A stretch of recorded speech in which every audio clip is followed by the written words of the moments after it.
आइए जानते हैं हरियाली तीज की व्रत कथा। हिंदू पंचांग के अनुसार सावन माह के शुक्ल पक्ष की तृतीया तिथि को माता पार्वती और भगवान शिव को समर्पित हरियाली तीज का व्रत रखा जाता है। इस दिन सुहागिन महिलाएं अपने पति के दीर्घायु और वैवाहिक जीवन को सफल बनाने के लिए वो पूरे दिन निर्जला व्रत रखती हैं और विधिवत पूजा पाठ करती हैं। इसके साथ ही हरियाली तीज व्रत कथा का पाठ करती हैं। इसके साथ ही कुंवारी कन्याएं भी मन भावन पति के लिए इस व्रत को रखती हैं।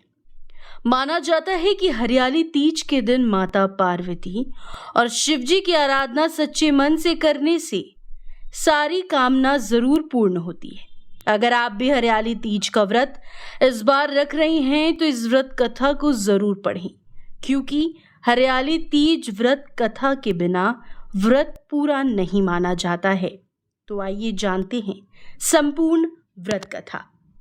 पौराणिक कथा के अनुसार माता सती ने हिमालय राज के घर माता पार्वती के रूप में पुनर्जन्म लिया।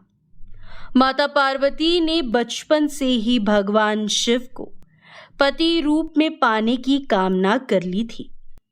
गुजरते समय के साथ जब माता पार्वती विवाह योग्य हो गई तो पिता हिमालय शादी के लिए योग्य वर तलाशने लगे थे। एक दिन नारद मुनि पर्वतराज हिमालय के पास गए और उनकी चिंता सुनकर उन्होंने योग्य वर के रूप में भगवान विष्णु का नाम सुझाया।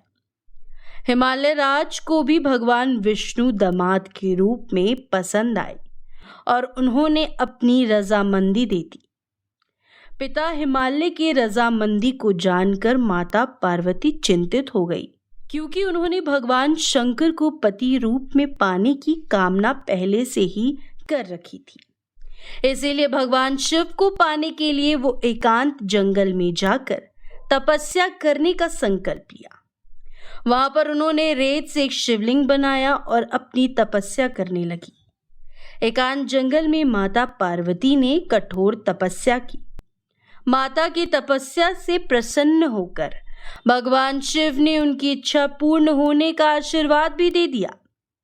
जब पर्वतराज हिमालय को बेटी पार्वती के मन की बात पता चली तो उन्होंने भगवान शिव से माता पार्वती की शादी के लिए तैयार हो गए, जिसके परिणाम स्वरूप माता पार्वती और भगवान शिव की शादी संपन्न हुई।